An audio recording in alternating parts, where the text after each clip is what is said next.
All right, Genesis chapter 50 here this morning. Genesis chapter 50. We're going to wrap up this book here this morning.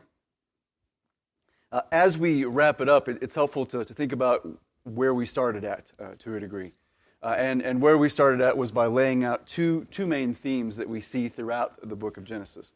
So when we've had foundations and faithfulness up here for all of these weeks and months that we've been doing this, it's not just because it sounded good.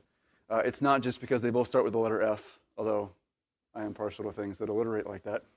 It's not for those particular reasons. It's because it captures what is the essence of what is going on in this book. We are laying out foundations, and we are just seeing the faithfulness of God throughout this book. As we've gone through this book, we have seen the foundations that have been laid for us. Some of them are more obvious. Some of them are more life-changing, so to speak. We're thinking about creation. We're thinking about marriage. We're thinking about, and we'll think about again, the covenant that is made with Abraham today, right? These are foundational elements. These are foundational truths that are found in the book of Genesis, and they continue to have an impact throughout the rest of the Bible, right? They are seeds here, and those seeds continue to grow. It's a thread, if you want to look at it that way, and that thread continues to be interwoven throughout all of Scripture. You continue to see those things present. There have been some that are less obvious. As we find ourselves here this morning in Genesis chapter 50, we have an understanding of why we find Israel down in Egypt at this point in time. When you get to the book of Exodus, that's extremely helpful, right? Why are we starting off there? Genesis is laying the foundation of that. Why don't we hear about the tribe of Joseph ever? Well, last week we found out, right? We know why you don't hear about the tribe of Joseph. It's because of the way that Jacob has blessed the two sons of Joseph. Why does Christ come out of Judah? Right? These are perhaps less interesting truths, not less interesting, but less world-changing truths, but they are foundations that need to be laid. When you get to the Gospels, you know he can come from the tribe of Judah. He should come from the tribe of Judah because of what you have seen here in Genesis. These foundations are pivotal. These foundations are important, and they continue to be laid out. We've also seen, though, the faithfulness of God throughout the book of Genesis. We have seen a lot of bizarre situations. We have seen some grotesque situations. We have seen great evidences of sin throughout the book of Genesis. And yet God's faithfulness continues to be present and continues to be evident. We have seen how that the faithfulness of God has allowed for Abraham and Sarah to have a son. Right? God made a promise, and as time went on, it doesn't look like that's going to happen. But it does happen because God is faithful and He keeps His promises. We have seen that God has preserved the patriarchs, Abraham, Isaac, Jacob, Joseph. He has preserved all of them through external threats that have come against them. The threats of war that have been around them, the threats of famine that have more recently threatened their lives. God promised that He was going to keep them. God promised that He was going to give them the land. God promised that He was going to bless them and grow them. And He has done that, and He has kept them alive in order that those promises could be carried out. We have seen going further back that God has never flooded this world again. He did it once, right? And the sinfulness of man is certainly great enough that you could justify flooding the world again, but He's never done it again, right? Because He made a promise to Noah back in Genesis that I will not ever flood this world again, right? It may be destroyed in another way, but it won't be destroyed by a flood again, right? God has made a covenant, He has made a promise, and He keeps those promises, and He keeps those covenants. So we have seen both foundations and faithfulness as we've worked our way through the book of Genesis. And so it's fitting this morning when we come to chapter 50, as we start to think about what is going on in this chapter, it's fitting that you see both of those themes yet again, right? That both of those ideas come out, that both of those ideas are expressed, and we're able to look at that. And so there's two foundations that we'll look at here this morning, and then we'll look at how those foundations are wrapped up into the faithfulness of God, and that's how we'll wrap up this book here this morning. Before we do that, and before we start reading, let's start with a word of prayer. Father, we come to you this morning, and we're thankful. We're thankful that we have had the opportunity to study this book. We're thankful that we have been able to think through what you have laid out for us, what you determined should be laid out for us. Father, there are answers that we don't have in this book. There are things that we may wonder about. There are questions that could be asked, and you don't bother to deal with those. And that's because we don't need to know some of those things. Father, but what we do need to know, you make sure that we have it. You make sure that it's explained for us, Father, and we're able to be edified. We're able to glorify you. We're able to understand you, Father, and approach you in a way that is meaningful because of what you've done here in Genesis and because of what you've done throughout the rest of Scripture as well. And so, Father, I pray that we come to you this morning with a sense of gratitude, that you are a God who reveals yourself. You are a God who lets yourself be known because that is the only way that we could possibly know you, and that's the only way that we could approach you. So, Father, we thank you for that this morning. Father, I pray that as we look at Genesis chapter 50 here this morning, that we see you, that we understand who you are, that we understand that you are a God who is faithful, who keeps his covenants, who keeps his promises, and that, Father, as we see that lived out in the lives of the patriarchs, as we see that lived out in the lives of their descendants after them, Father, that we take comfort in that we trust you more, that our faith in you grows because we have seen that you are a God who keeps those things. So, Father, give us grace for that this morning. Give me grace as we work through this passage to think clearly and to speak clearly. And, Father, I pray that you are glorified through all this. In Jesus' name I pray. Amen. So, before we get started in chapter 50, let's go back to Genesis 49 very quickly here this morning. As we were looking at the foundations that are being laid here in chapter 50, I left out last week verses 28 through 33 of chapter 49. There was already so much present, we had to drop something, and this was one of the things that had to be dropped. But Genesis chapter 50 makes very little sense unless we deal with those last few verses there. The first thing that I want us to see this morning, and it starts in verse 28 of chapter 49, is that we are laying the foundation for a return to the land. Okay? We're laying a foundation to the return for the land. This will take place both in the lives of Jacob and in the life of Joseph as well, more prominently in the life of Joseph, but Jacob is evidencing this as well here. So if you look with me back in chapter 49 and verse 28, this is following everything that Jake, all the blessings that quote-unquote blessings that Jacob has given to his sons, right? We saw last week that not all of those were as good as what you would want, all right? Some of those, if you got blessed that way, you would say, no, please don't do that again. Right? Those are not good. But some of those were very good there. But after he has finished dealing with all of the sons there in chapter 28, verse 27, with Benjamin being the last, in verse 28 we read this. All of these are the 12 tribes of Israel, and this is what the Father said to them when he blessed them. He blessed them, every one, with a blessing appropriate to him. Then he charged them and said to them, I am about to be gathered to my people. Bury me with my fathers in the cave that is in the field of Ephron the Hittite, in the cave that is in the field of Machpelah, which is before Mamre in the land of Canaan, which Abraham bought along with the field from Ephron the Hittite for a burial site. There they buried Abraham and his wife Sarah. There they buried Isaac and his wife Rebekah, and there I buried Leah. The field and the cave that is in it purchased from the sons of Heth. When Jacob finished charging his sons, he drew his feet into the bed and breathed his last and was gathered to his people. Chapter 50. Then Joseph fell on his father's face and wept over him and kissed him.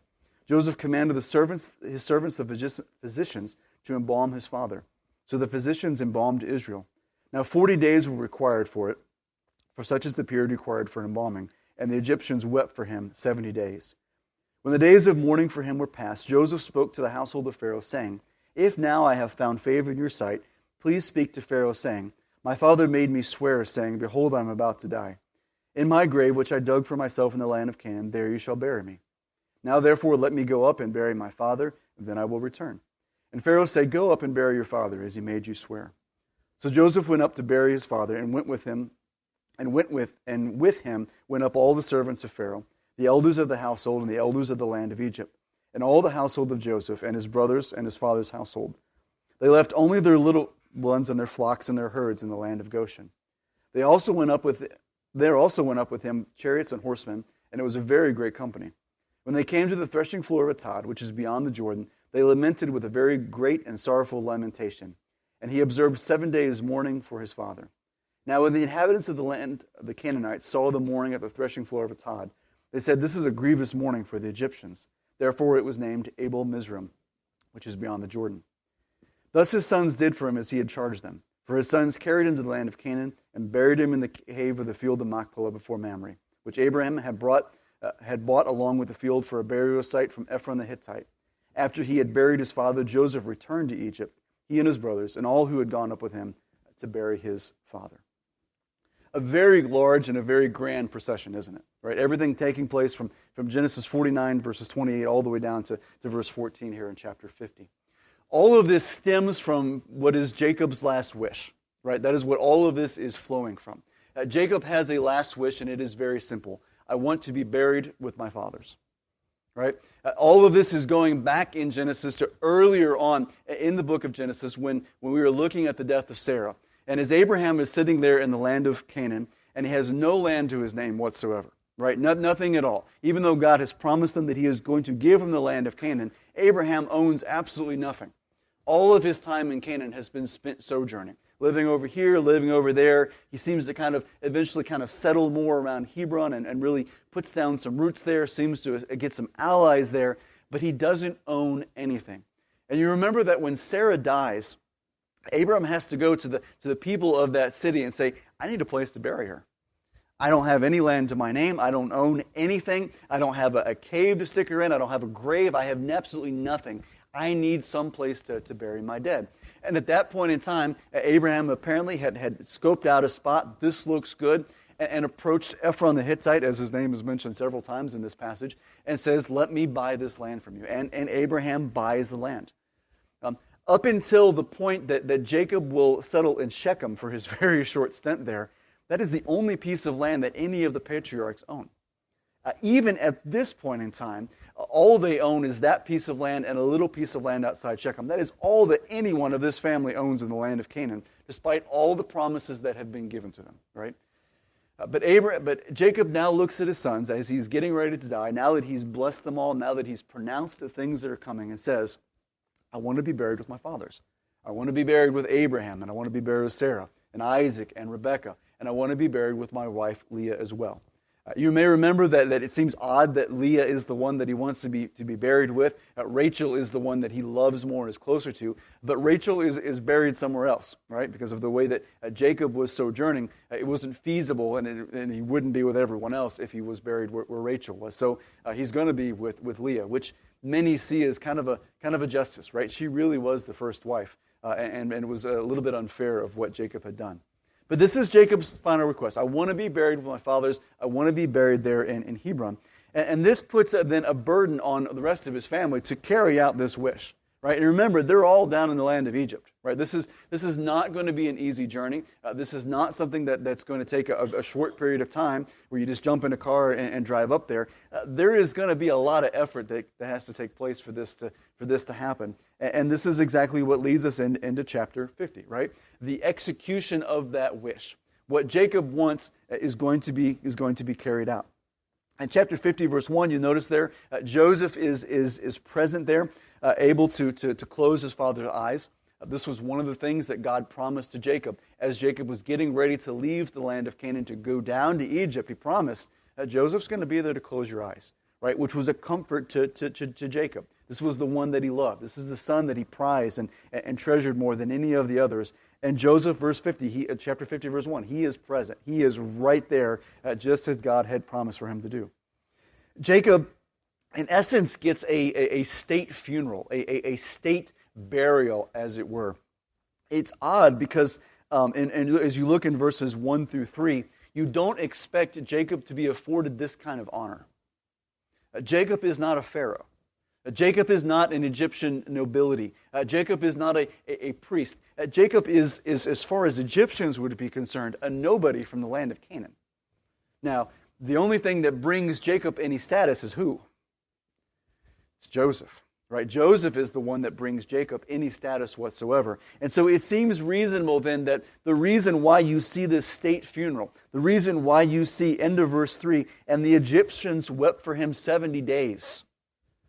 That has more to do with probably with Joseph than it has to do with Jacob. But at the same time, what an honor that is for Jacob, right? To be buried in this kind of way, to be mourned for this in this particular kind of way. We'll notice there that the weeping is for 70 days. Chances are that we are looking at a combination of the 40 days that was meant to embalm him there at the beginning of verse 3, and then probably 30 days that's additional on top of that, right? So there's together that brings about 70 days total, rather than 40 plus another 70, which would be a very long time, right? So Jacob is mourned. All of Egypt is mourning Jacob. All of Egypt is interested and concerned with his passing. Verse 4 then, Joseph begins to try to figure out how can we make this happen, right? And I think part of this is probably due to the fact that Joseph has to be sensitive to a couple factors. Number one, Joseph has a role to perform in Egypt. Right? Joseph is not just a nobody that could just kind of take some time off and it's going to be okay. Joseph is second in command to Pharaoh. And by and large, Pharaoh is using Jacob to run pretty much the entire country.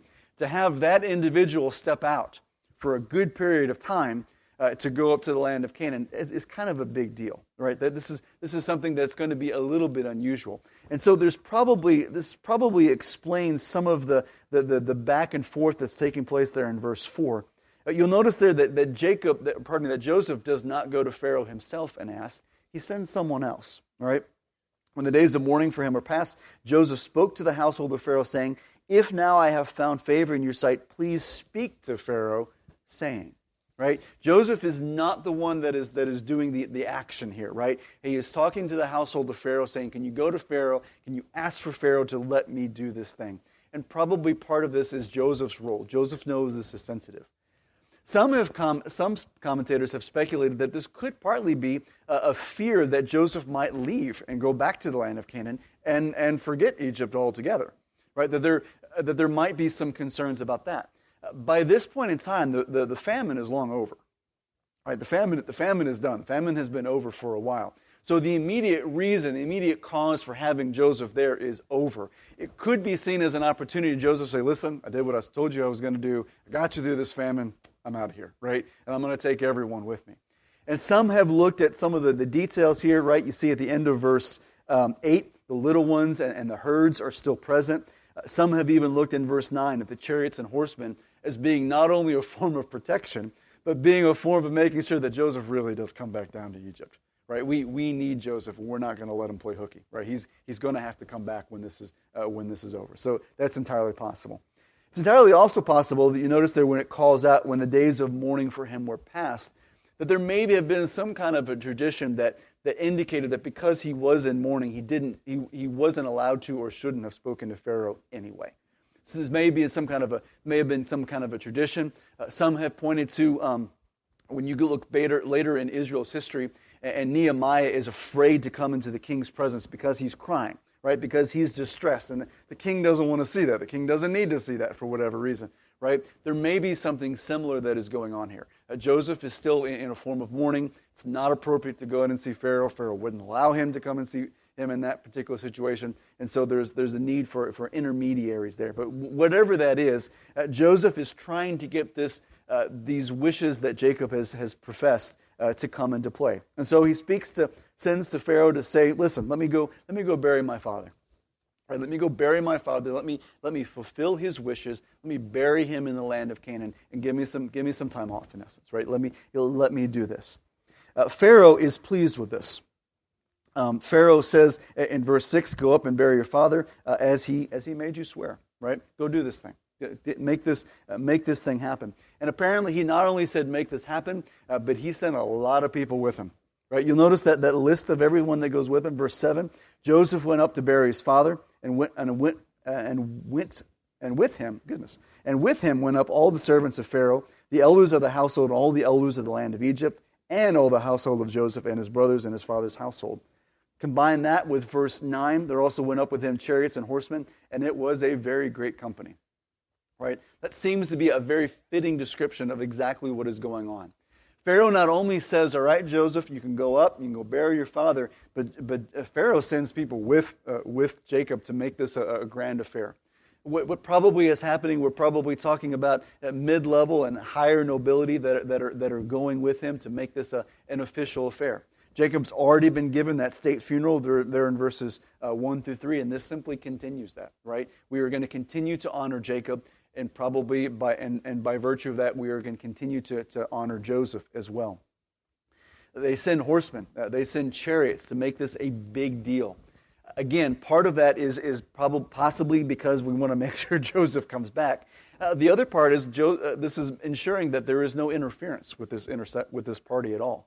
right? This is a long journey. This is a dangerous journey. There are plenty of things that could go wrong. We're talking Egypt here. This is a state affair at this point in time. How do you make sure that your nobility, how do you make sure that your second in command is safe and is secure in the middle of hostile territory? You send enough people to make sure that you don't want to mess with this group of people right here. Right? So this is a projection of power on Pharaoh's part, on Egypt's part, and it's a way to make sure that everyone is secure, everyone is safe as they journey along this way. As they make their way up, they come in verse 10 to some place that is called the threshing floor of Atad. The threshing floor of Atad. It's very difficult to know exactly where this place is. The best guesses that most people have from tradition are that this is somewhere around the city of Jericho. Okay, so very near to the Jordan River, but on the west side of the Jordan River, still in the land of Canaan. You would suspect that because in verse 11 we find that the Canaanites are present. Okay, Canaanites live on the west side of the Jordan River, not on the east side of the Jordan River. So it seems likely that this is where they are. Now, what's curious is the way that they might get up there. Okay, you'll notice there, as the description is laid out for us in verse 10, it says, when they came to the threshing floor of Atad, which is beyond the Jordan. Now that's helpful, isn't it? Beyond the Jordan. What do you mean by that? We don't know, right? Because that could mean different things depending on where you're standing, right? If I'm on one side, I say it's beyond the Jordan. If I'm on the other side, I say it's beyond the Jordan, right? We don't know exactly where this is, which means we don't exactly know the route that they took. The reasonable route to take would be simply to go hug along the coastline, up from Egypt, up to the land of Canaan. That was the road of the kings that went up that way. That is the reasonable way to go up. But the fact that you have to call out beyond the Jordan makes you think that there's something else that has been going on there. Either they have, and many would actually think that they actually came up along the west side, along the east side of the Jordan River, and then crossed over the Jordan River at some point, or as they came up the east, they went down around the Dead Sea and then came up to where Jericho is. Either is possible. If they came up the way that many think that they did, which is to come up along on the east side of Jordan and then cross over, they're basically mirroring the path that the children of Israel would take 400 years later. And there's a lot of interest then that starts to take place at that point. It's almost as if you're doing a dry run, almost as if you're doing a rehearsal for something that's going to come 400 years in the future. But it's very difficult to say. Right? But here at the floor of Atad, they then stop and they spend more time to mourn. Right? More time to mourn. You'll notice there that they observed another 7 days of mourning that are present there. And this mourning is loud. This mourning is loud.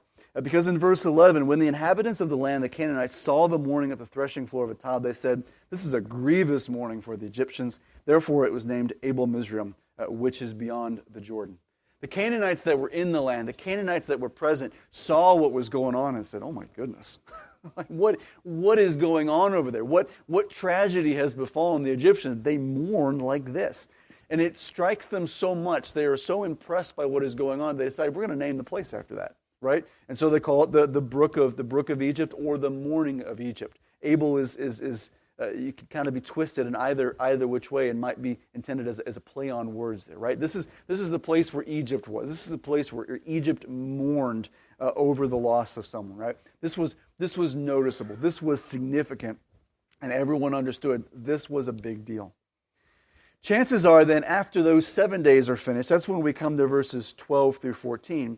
It seems as after those 7 days of mourning gets carried out there at the threshing floor, then Joseph and his son and his brothers finally have enough privacy to be able to take Jacob and bury him privately.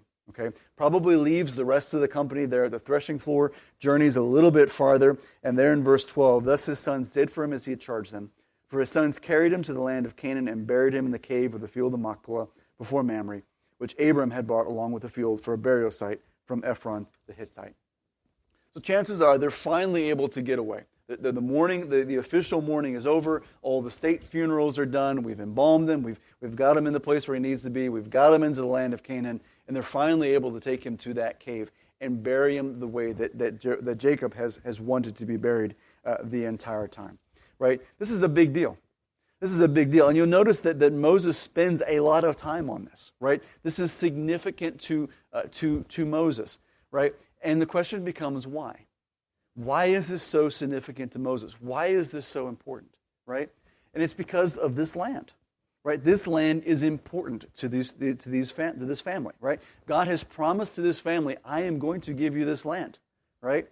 How do they get it? When do they get it? Will they get it, right? These are questions that remain, and Jacob's funeral points towards that. It points towards that reality. Here is yet another patriarch who has died. He's buried in the land, but he is now deceased, right? Will they get the land? Will they not get the land? Because where are they going to go when they get done burying him? They're going to go right back down to Egypt, right? Remember, they left their little ones down there. They left the herds down there. There's this army that is surrounding them, that is escorting them here and back. They're going to go right back down to Egypt, right? And the question remains, will they come back? Will they return to the land? So this is the first dying wish that we get here in this chapter. It's Jacob, right? Jacob says, bury me in Hebron, bury me with Leah, bury me with my fathers, and this gets carried out. And then immediately there in verse 14, Joseph returns back to Egypt, right? He and his brothers and all who had gone up with him to bury his father, right? They go right back down to the land of Egypt. Now jump down with me down to verse 22, because we get the second dying wish down there in verse 22. We're going to come back to verse 15 in a minute. But verse 22, not only do we see Jacob's dying wish, but we see Joseph's dying wish as well. So down in verse 22, we fast forward several years. Now Joseph stayed in Egypt, he and his father's household, and Joseph lived 110 years. Joseph saw the third generation of Ephraim's sons, also the sons of Machir, the son of Manasseh, who was born on Joseph's knees. Joseph said to his brothers, I am about to die, but God will surely take care of you and bring you up from this land to the land which he promised on oath to Abraham, to Isaac, and to Jacob. Then Joseph made the sons of Israel swear, saying, God will surely take care of you, and you shall carry my bones up from here. So Joseph died, and at the age of 110 years, and he was embalmed and placed in a coffin in Egypt. In Egypt. Right? So Joseph returns to Egypt. Verse 14, verse 22, we see that he continues to live down there. He continues to thrive. He lives to 110 years old. Okay? Which is a very long time to live at this point in time. Not as long as his father has lived, not as long as his father's fathers have lived, much as Jacob expressed to Pharaoh when he met him, but still a very long time. He's able to see not only his grandsons, but he's able to see his grandsons' sons, right? To the third generation that he is able to see. And as Joseph knows that his days are coming to an end, and we don't know how many of the other brothers are left at this point in time, we see that he says to his brothers in verse 24, whether that means that Judah is alive, whether that means that Simeon is alive, whether it means maybe that Benjamin is alive. Benjamin is the youngest. He's the most likely one to still be living. Or whether we're simply talking about the other members of the household, right? These are his kin, as it were, right? His relatives. As Joseph speaks to them, as he knows he's getting ready to pass off the scene, he says, this is what I want you to do. I want you to make sure that my bones make it back to the land of Canaan. Right? Exactly the same request that his father has asked for, right? Bury me back in the land. Get me back to where I want to be. But as he does it, he references that there's a specific reason why this is going to take place, right? I am about to die, but God will surely take care of you and bring you up from this land to the land which he promised on oath to Abraham, to Isaac, and to Jacob, right? Joseph knows the promises of God have to be kept. He understands that Egypt is now the place that God looked at Abraham and said, for 400 years I'm going to stick them in a land, and they're going to live in a land that isn't theirs, and then I'm going to bring them back in, right? Joseph now knows this is that land. Jacob knew this is that land. And Joseph knows that if this is that land, then we're coming back up at some point in time, right? And you keep my bones for 400 years, right? You hang on to them for 400 years, and you bring me back up out of the land when you go. Hebrews chapter 11, verse 22 latches onto this and says this is an act of faith on Joseph's part. To look at the promises of God and to make a statement like this, a request like this, can come from nothing other than faith. It was sure in Joseph's mind that just as surely as they had returned to Egypt back in verse 14, as he had stayed in the land of Egypt in verse 22, as sure as those things happened, just as surely the children of Israel would leave the land of Canaan, leave and go back to the land of Canaan at some point in time. And he wants to make sure that he too is going to be buried in the land of promise there. It takes much longer, and it goes beyond our scope here this morning to see how this gets carried out. But this does, in fact, get carried out. In Exodus chapter 13 and verse 19, as Moses is getting ready to leave the children of Israel out of the land of Egypt, he says, hold on, before we go, we got to grab something. Right? And he grabs the coffin. Right? It's still been sitting there for 400 years. Right? Moses knows where it is. Everyone seems to know where it is. And says, we got to take this thing. They carry this thing then throughout the entire wilderness wanderings, another 40 years on top of that. And it takes until Joshua 24:32 for them to bury Joseph in the land in Shechem, right? In the land that incidentally Jacob had promised that he was going to give to Joseph. It takes him all that time, which means that you're talking about the 400, roughly 300 and something plus years that it takes between the time that Joseph goes back to Egypt and the time that the children of Israel leave. It takes another 40 years on top of that as they wander through the wilderness. Then it takes the entire conquest of Canaan by Joshua's hands before Joseph ever gets buried in the land of Shechem.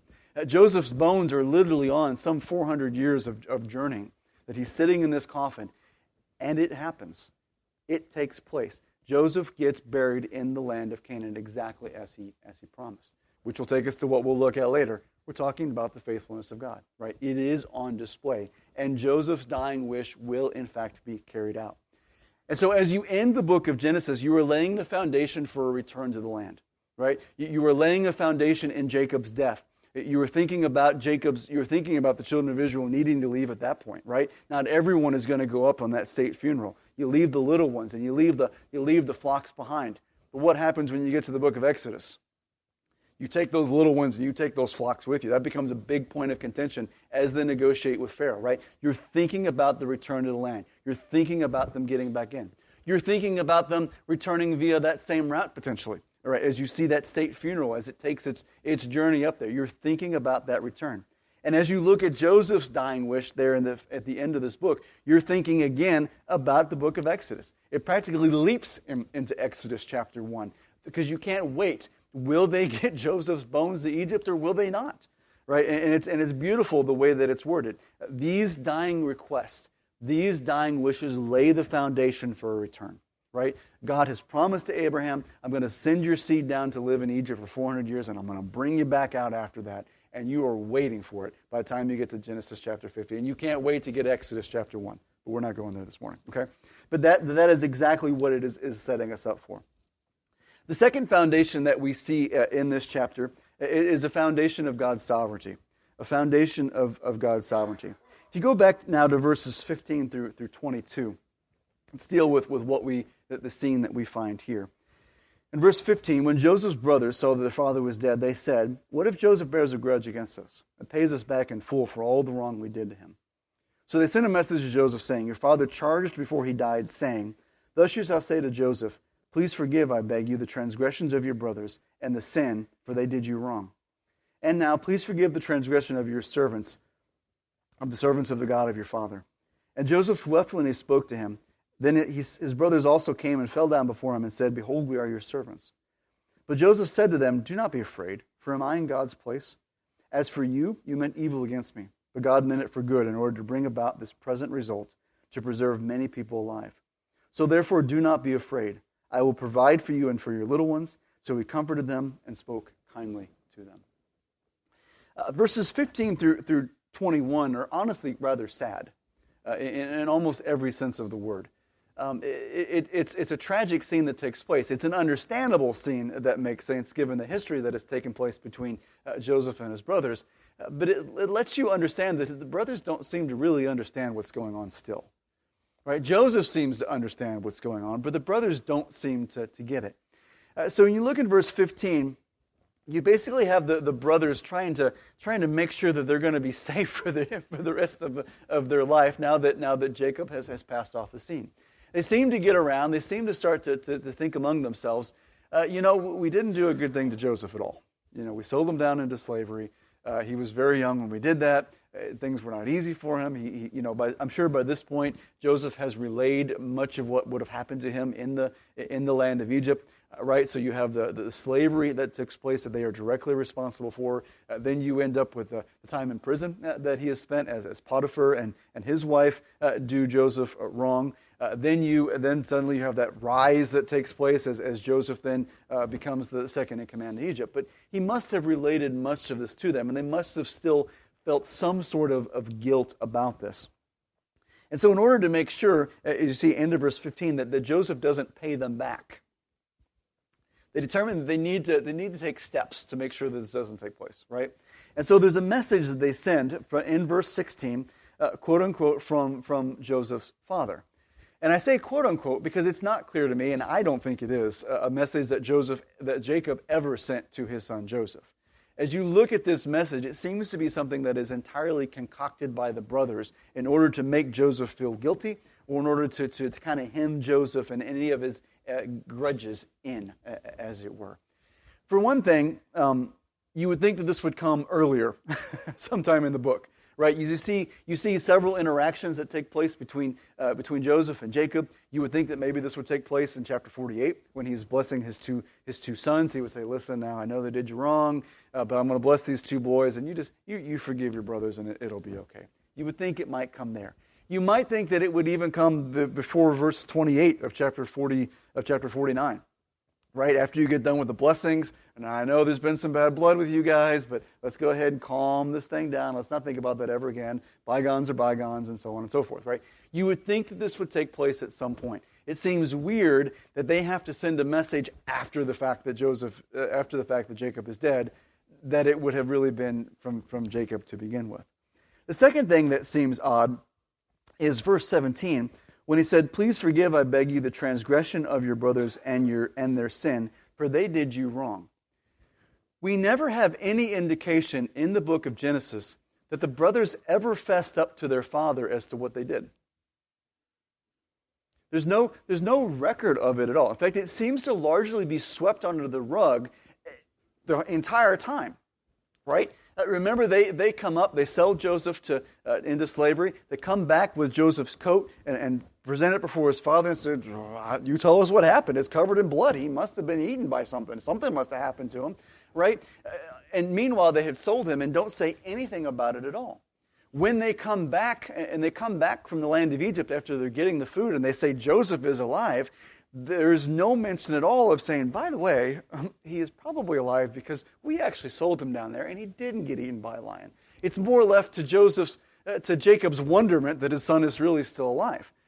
Even when you see the reconciliation that takes place between Joseph and Jacob, there doesn't seem to be a catching up moment where Joseph says, "By the way, do you know what these guys did to me? This is awful. Do you know what they did?" There seems to be no mention whatsoever that anyone ever tells Jacob, "This is what happened to your son." As far as Jacob was concerned, he disappeared, something happened to him, and next thing you know, he pops up in Egypt, and that's just all there is to it, right? So it seems odd that this is the time that you would get some indication that Jacob knows what happened, right? This seems to be much more of the concoction of the brothers, where they get together, they say, "Listen, we need to try to apologize. We need to make sure that Joseph doesn't kill us. He is in charge. He is in command. He may have left us alone because he honored his father, right? Didn't want to bring any grief to Jacob. But now that Jacob's off the scene, it's fair game, right? It's hunting season now, right? He can do whatever he wants to. And so this seems to be a concoction that they do. And it seems especially that way because they seem to almost overdo it, don't they? Right? They mention in verse 17, "I beg you, forgive, I beg you, the transgression of your brothers and their sin, for they did you wrong." And then they say, "And now please forgive the transgression of your servants." Then in verse 18, the brothers also came and fell down before him and said, "Behold, we are your servants." I mean, these guys are basically groveling in every sense of the word, right? Telling the father is supposedly saying, "Forgive them." They're saying, "Please forgive us." They're groveling down on their knees by the time you get to the next verse. They're overdoing it, I think, to a certain degree. And I think this explains a lot of what you see at the end of verse 17, where it says, "And Joseph wept when he spoke to them."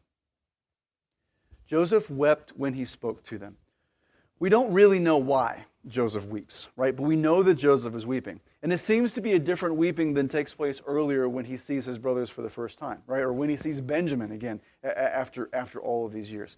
This seems to be a little bit different. Now, it's possible that part of this is the nearness of his father's loss, Right? He's just lost his father, and maybe the thought that his father had sent him one more message kind of tears him up. Maybe he's thinking about his father at this point in time. Maybe this is just another reminder that, yes, my father has died, and it breaks him up in some way. But I think it is more likely that Joseph looks at his brothers and weeps because they don't understand him, and they don't understand the situation. Joseph has had plenty of times, if he wanted to do something to his brothers, he could have done it and carried it out. That entire time that he was playing with them down in Egypt. And again, I don't know the rationale. I don't know exactly, I still don't understand exactly why all that took place. But if Joseph really wanted to kill his brothers, if Joseph really wanted to do something to his brothers, couldn't he have done it then?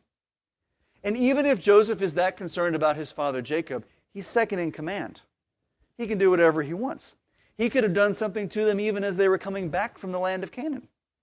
Right, that whole journey, he's got all these chariots and horsemen. He's got men at his command. He can order something whenever he wants to do it. But is that what Joseph wants? No, it's not what Joseph wants. It's never been what Joseph has wanted. We talked about the fact that even during all that time when Joseph is seemingly playing with his brothers, behind all of that is kindness. Behind all of that was goodness. It was free food. Right? It was finding out his brother. It was bringing his brother back down. It was making sure that his father was still alive and finding out about the health of his father. It was that kind of thing that is going on. Joseph has done everything that he possibly could to provide for his brothers. When they come down finally from the land of Canaan and they come to live in the land of Egypt, where does he set them up? He sets them up in Goshen. Right, he sets them in the best place possible for them. He has done everything that he can to make sure that they are taken care of. And he reiterates this again down in verse 21. So therefore do not be afraid, I will provide for you and your little ones. So he comforted them and spoke kindly to them. This has been the heart of Joseph from the very beginning that they showed up in the land of Egypt. Right? He has wanted to provide for them. He has wanted to care for them. He has played with them, yes. He has messed with them, yes. But he has provided for them every step of the way. And he was put there. And he understands that he was put there to provide for them. And he's going to make sure that gets carried out. And so when his brothers come, and they come with this concocted message of trying to make sure that Joseph doesn't kill them or play out this grudge that he's had, I think he weeps because they don't understand him at all. They don't understand the situation. And furthermore, they don't understand what the place is. Verse 19, do not be afraid, for am I in God's place? I may be number 2 in Egypt. I may be in charge of an awful lot, but I'm not in God's place. Right? I'm in this place right here. Right? This is not my place to carry out judgment. It is not my place to carry out a sentence like this. This is not my role. Verse 20, as for you, you meant evil against me. But God meant it for good in order to bring about this present result in order to preserve many people alive. Joseph can see the bigger picture. And this is largely a restatement of what he said in chapter 45 when his brothers come back that final time and he says, I am Joseph. This is a more concise version of exactly that same thought that he expressed at that point in time. Right? You meant this for evil. You meant to harm me. You did harm me. Right? But all of that took place solely for something good to come out as a result of that. God meant it for good. And this is the high water mark of Joseph's story. This is the point that everything has been building up to. It has been a point to say that even through the actions of men, the sovereignty of God is still in control. The sovereignty of God is still working. The sovereignty of God is still guiding and causing things to flow exactly the way that He wants it to be. In many ways, this is the flip of the way that you see things happen with Job, right? When you look in the book of Job, you see early on that God is doing this thing and He's allowing this thing to take place, and it takes everyone a while to catch up to it. Here in this book, you see all of these things unfold, and towards the end of the story, you realize this is what's been going on, right? God has been steering, He has been guiding, He has been causing this thing to move exactly the way that He wants it to go, and nothing can stop that. Not the sinfulness of men, not the difficulty of circumstances, not famine that is taking place. Nothing can disturb the plan of God. It is going to happen no matter what. It doesn't matter whether the individuals are sinful or whether they're righteous. It doesn't matter whether you're being thrown into good circumstances or bad circumstances. It doesn't matter what the intentions of the people are around you. If God wants to bring something to pass, He's going to bring something to pass, and He's going to make it happen. And Joseph can see this. Joseph understands this. And this is meant for us as well to understand, right? Moses is writing this for us. Joseph is speaking to us through this situation. He's saying, look at me, right? Look at my life. Look at everything that has happened to me. Has a lot of it been bad? Yes. Did my brothers mean evil against me? Yes. But can God bring something good through that? And the answer is absolutely yes, He can, right? And this reminds us as we look at life, as we look at circumstances that we find ourselves in, we are reminded that simply because people are ill-intentioned against us, just even if there are fears that are around us and there are threats that we are worried about, even if we find ourselves unable to do what we think we ought to be doing, or we find individuals around us doing things that they really ought not to be doing, does that in any way endanger the plan of God? And the answer is it does not, right? It does not bother the sovereignty of God one bit. He can work through good people. He can work through bad people. He can work through good intentions. He can work through bad intentions. He can work through good circumstances. He can work through bad circumstances. And He does. And He does, right? And this book shines with that illustration. It shines with that truth. It lays that foundation of what God's sovereignty looks like. It is not bound. It is not constrained by anything man can do. It is not constrained by anything that it finds itself surrounded by. It will continue to march forward, and nothing can deter it. And Joseph understood that. And his brothers couldn't. And I don't know why. Could they not look back as much as Joseph did and see this working out this way? Or is it simply their own guilt that obscures it for them? Right? They're so overcome with what they've done, they can't see this truth. And I think it's possible that may be another lesson for us out of this. That the truth of God remains firm. It's us that has a hard time understanding it. It's us that has a hard time seeing it. But the truth is there, right? If we're looking for it, if we're seeing it in Scripture, it is present. But it may be our own circumstances that prevent us from viewing it here. So these are the foundations that are laid, right? We see a foundation for Israel's return in the wishes of Jacob and Joseph, and we see a foundation of God's sovereignty here in this passage here. But I want to take for a minute to look at the faithfulness of God, because the faithfulness of God is what is wrapping all of these items up together. It is wrapping these items together. The first thing that I want to think about is this Exodus that we're thinking about here. Joseph mentions in verse 24 that Israel is going to one day return to the land. Right? They're going to come back. He's going to send them back. And he's so confident about this, he is so sure about this, that he says, if you put my bones in a coffin and you make sure that everyone knows where my coffin is, because in 400 years I'm going up. Right? I'm going up with you. Right? And what's critical in verse 24 is what he says at the end of verse 24. He's going to bring you up from this land to the land which he promised on oath to Abraham, to Isaac, and to Jacob. This is what Joseph's faith lied in. Right? It wasn't just Joseph that was sitting there being the optimist. Right? Some people are the optimists. Right? They think everything is going to work out good. Everything is going to work out fine. My famous last words, it'll be fine. Right? This is me. There are some of us who are like this. This is not what Joseph is basing this off of. Right? This is not based off of some kind of inherent goodness that things will simply work out the right way. This is based off of something concrete. This is based off of an oath that God has made to Abraham, to Isaac, and to Jacob. Joseph's faith is in the faithfulness of God. That if God makes a promise, that he will keep that promise. That there is nothing that can deter him. Right?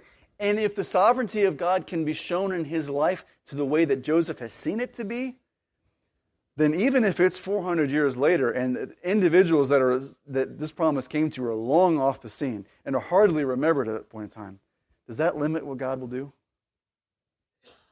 It does not, because he is a faithful God. If the covenant was made, if the promise was made to Abraham and to Isaac and to Jacob, then the promise will be fulfilled, even if those individuals are off the scene. Even if Joseph is off the scene. Even if Joseph's sons are off the scene.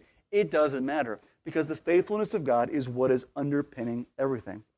Therefore, when we look at the book of Exodus and we start to see everything that takes place in Exodus chapter 1, and you start to see the events that are unfolding, right? All the plagues that are taking place, the hardness of the heart the pursuit of Pharaoh and his army of Israel to the sea, and then the sea is opening up, and the children of Israel are going through. As you watch all of that unfolding, what you're looking at is the faithfulness of God. A faithfulness that said, in 400 years, I will bring your descendants up out of this land. And Exodus is simply God carrying that out. And he's doing it spectacularly, right? It's shock and awe in every sense of the word, right? It is God's faithfulness on display, and Joseph knows it. It comes back to an oath that was made to Abraham and to Isaac and to Jacob there. But then also consider what Joseph is saying in verses 19 and 21. As he is discussing with his brothers why they should not be afraid, right? Why they should think about what is going on. When Joseph says down there in verse 19, do not be afraid, for am I in God's place? As for you, you meant evil against me, but God meant it for good in order to bring about this present result to preserve many people alive. Joseph is looking, and I think Joseph is probably overwhelmed by the present result. The present result. What does Joseph mean by that? There's two things that have gone on in this chapter. One, or in this book rather. One is that as you've looked at the life of Joseph, he has managed to keep a lot of people alive. Remember, this is a famine that is impacting all the world. Right? This is not just a famine that impacts Egypt. This is not just a famine that impacts Canaan. This famine is seemingly worldwide at this point in time. If Joseph had not been raised up, there would have been a lot of people that were dead. Would not have enough food to eat. Would not have had any place to go. Right? This is why the nations are flooding down to Egypt. They're flooding down to buy grain. Now, is that grain free? No. Is Pharaoh getting rich? Yes. But are they alive? Yes, they are. Right? We may question some of what's going on, but God is using it for that particular reason. Joseph is raised up for that particular reason. Many people are being left alive, are being kept alive because of Joseph's actions, right? Because of the seas of grain that he stopped numbering, right? Because they had 7 years of plenty. Because of those seas of grain that are in Pharaoh's storehouses, many people are left alive. That's part of what he's talking about when he's talking about this present result. What's the second part of that, though? Children of Israel are still alive as a result of this, right? The children of Israel are a subset of everyone else, but the children of Israel are a very important subset of that group of people, right? There was a promise that was made, and those promises have to be kept. And for that to take place, the children of Israel have to be alive, right? You can't go fulfilling these promises if all of the descendants have died off, right? That doesn't work. This isn't going to happen at that point in time. Joseph is thinking about these present results, and I think Joseph is overwhelmed by that. Turn back with me, if you would, to Genesis chapter 12, because I think this is probably part of what Joseph has in mind at this point in time. Genesis chapter 12.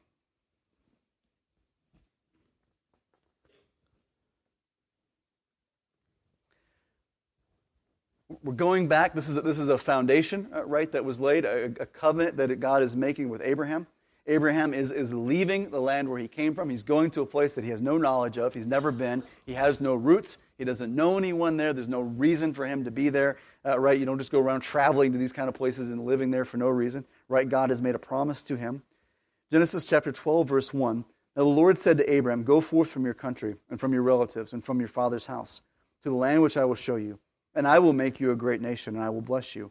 And I will make your name great, so you shall be a blessing. And I will bless those who bless you, and the ones who curse you I will curse. And in you all the families of the earth will be blessed. In that covenant, I think you find both of the elements that Joseph is talking about here, right? You find the reference to the children of Israel in verse 2, right? I will make you a great nation, I will bless you, and make your name great, and so you shall be a blessing, right? If the children of Israel had been allowed to perish in the land of Canaan because they didn't have enough food, could that promise ever come true? Answer is no, right? They could not become a great nation because they're all dead, right? There's no one to carry on the name. This couldn't happen. But then also consider the end of verse 3. In you all families of the earth will be blessed. Is that taking place through the life of Joseph? Very much is. This is what that sea of grain in Pharaoh's storehouses is doing, right? The children of Israel are leading to a blessing that is flowing out to all of the earth at this point in time, right? All of the earth is benefiting from Abraham's seed in some capacity. Is that the ultimate explanation for this verse? Ultimate fulfillment? No, it is not. But it's an awful good picture of what it looks like. Right? The ultimate fulfillment is Christ, right? The one who blesses all the families of the earth, and that redemption that he brings, right? That goes to every tribe and tongue and people, as we saw in Revelation 5 last week. That's the ultimate fulfillment of this verse, where all nations will be blessed through him. But Joseph stands as a picture of what that looks like, right? This bounty that is being expressed is not reserved for Israel alone, but it is going to everyone. Everyone is experiencing the blessings that is coming from this. Right? This is a fantastic thing that is coming on. And so when you see in Genesis chapter 50 that Joseph is talking about this present result, God has organized this present result. The preservation of life that has taken place, both of the families of the earth and of the children of Israel, come down to the faithfulness of God, of a promise that was made to Abram in Genesis chapter 12, verses 1 through 3. Right? It is a fulfillment. It is God's faithfulness on display. Everything in Joseph's life has happened because of the faithfulness of God. The end result of Joseph's life, the goal that we were trying to get Joseph to put him second in command, to keep these people alive, is the result of the faithfulness of God. This is what is going on. And this is what is so beautiful about the book of Genesis, is you see that God keeps those covenants no matter what. It doesn't matter whether the people in the land of Canaan are worshiping idols or not. Are they getting grain? Yes, they are. The goodness of God is raining on the just and on the unjust at this point in time. Why? Because of the faithfulness of God. Because he said, this is what I'm going to do. I'm going to cause this thing to happen. And it happens. God keeps his covenants. He keeps the promises that he has made, right? And this is why we entitled this series, The Foundations and Faithfulness. Because you see that faithfulness of God over and over again on display. He makes a covenant in Genesis chapter 12, verses 1 through 3. And he keeps it. It looks different, right? It may not even be exactly what you expect, but you can see it being lived out, right? And so as we close up this study, as we close up this book, I hope you remember the foundations and the faithfulness of God that have been laid out for us, right? Because it is those things that we cling to. It is those things that build up our faith. These are not just stories that exist for us to remember. This is not just stories that exist to give your children something to do in Sunday school. Right? These are stories that exist to build up our faith, to cause us to see who God is, to cause us to believe in him more, to cause us to trust in the promises that pertain to us and to cling to him. Whether those are promises that were fulfilled long ago or whether those are promises that are yet to come in the future. Right? Those foundations, that faithfulness that is on display is meant for us. And I hope it does that for us. Let's pray. Father, we thank you for what we see in this book. Father, I thank you that these are not just a collection of fairy tales. These are not just things that are long ago and far away. But these are truths that are meant to guide our lives even to this day. They guide moral decisions that we make. It guides our faith. It guides expectations that we have for the future. It governs and underpins everything that we know and we understand about Jesus Christ and everything that we know and understand about our redemption and our salvation. Father, everything that we need, the seed of that is found in Genesis. And Father, I thank you also for the faithfulness that is on display here in this book. Father, as we consider the way that you work with men, is the way that you work through men, Father, to see that nothing can deter those promises. There is no change in you. There's no deviation that you perform to say, I changed my mind. I don't want to do that after all. If you make it, it's firm, it's secure.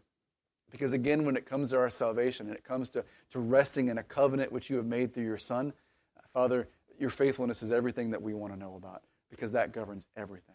And so, Father, I pray that as we think about this book, as we go our way, and as Genesis starts to fade a little bit, Father, I pray that these thoughts, these themes stick with us, Father, and that as we go back to this book and as we read through it year after year, Father, that our thoughts and our mind are guided and directed back to you and back to these truths, and we remember these things. We thank you that you've given them to us. We thank you that you have bothered to preserve it, that you have kept it after all this time. And Father, I pray that we use it in the way that it's intended. Just in name I pray.